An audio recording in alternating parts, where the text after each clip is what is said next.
So hi, my name is Isa Buencamino. I'm the founder of WOW Group Coaching Program. So we run soirees. So soirees are our face-to-face events. We do it all over the world.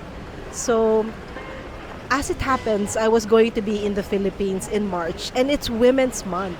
So I thought, I'm going to be there. We have a fantastic network of women in the Philippines. So I asked the WOW alumni, should we have a soiree?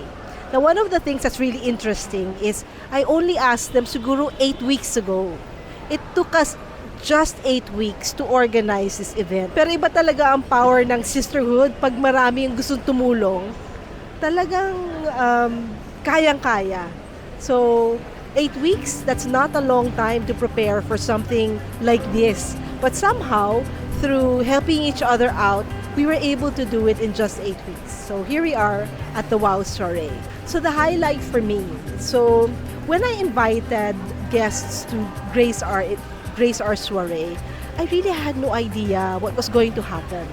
The only idea that we had was it was so important to invite a diversity of women to join us and to tell their story. But I have no idea what they were going to sing.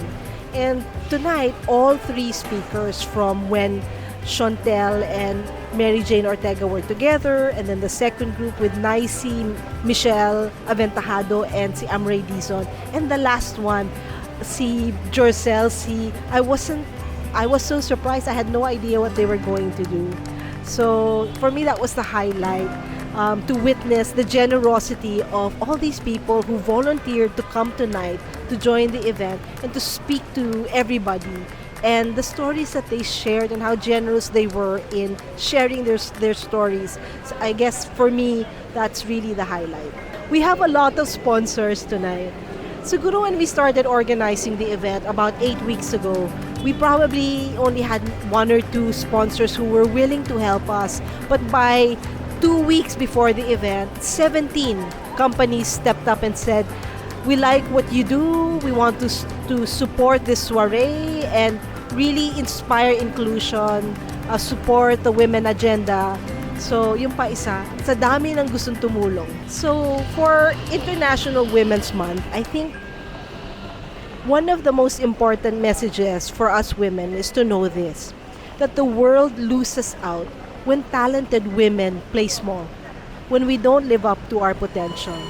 And so even for tonight's event, imagine if teacher Jorcel, she never continued with her dream to be a dancer. The world would not have G-Force if she didn't continue what she was doing. Chantel Nieto, one of our speakers, if she didn't quit her first job and pursued her dream, we would have lost out on the One Kainta program. Everybody, women as well as men, the world loses out if you don't live up to your potential. And the theme of International Women's Month is Invest in Women, Inspire Inclusion. And Inspire Inclusion includes making sure that the men and women who don't look like the ones who would be CEOs one day, that even them, all of us, have something to give, and creating a world and a space where everyone is allowed to really do their best, live their best lives, and contribute to the world. That's what inclusion is. What's next? There's so many things happening. So in the WOW world, the next thing that's happening, we have a free WOW masterclass. It's online, where we're inviting American-Korean author Kim Dabbs, who wrote the book You Belong Here, and she's running a free masterclass for us. You can follow us on LinkedIn. All the details are there. After that, our next soiree is already set. It's going to be in London. We're going to have a WOW soiree in London, where our first confirmed speaker is Mrs. Lloyda Lewis, who is a known philanthropist, businesswoman, and a global Filipino leader. So she's already coming from New York to London to grace our next soiree. And the last one, and I know for sure, is we're piloting the very first WOW retreat. And so we're doing this retreat in Bali, Indonesia. That's sometime in October, so watch out for that, and I hope you can join us. I have so many people to thank. So for our speakers, so we have Amray Dizon, Michelle Aventajado, si Nicey, Best Buddies Ambassador. I want to thank the Honorable Mary Jane Ortega, Shontel Nieto. Have I mentioned Shontel? Maybe I have already. And of course, si Jorcel C. And the WOW team, the women who organized tonight's event. Maybe probably the most important list. So I wanna call them si Michelle Avantahado, si Ria Domingo. We have si Debbie Coloma Reyes. We have Amray Dizon, Pat Chua, Marjorie Garuvillo. I'm gonna miss somebody. Who else? Oh, I almost forgot. Si Tintin De Leon, who is the managing director of KB Entertainment, who was here. The production was from her. And then all of our sponsors, Coca-Cola, Lactacid brand from Sanofi. We have Unilever, yes. Oh my goodness, Apartment 1B here at the plaza. You must come. Their food is amazing.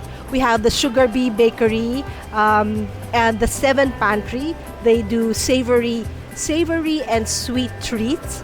And the winner of the evening, Aperol Spritz, came tonight and they served some fantastic cocktails tonight. And we also had tipsy cocktails, and they also served tonight. Red Wolf Technology, namigay sila ng screen protectors. I hope you guys got.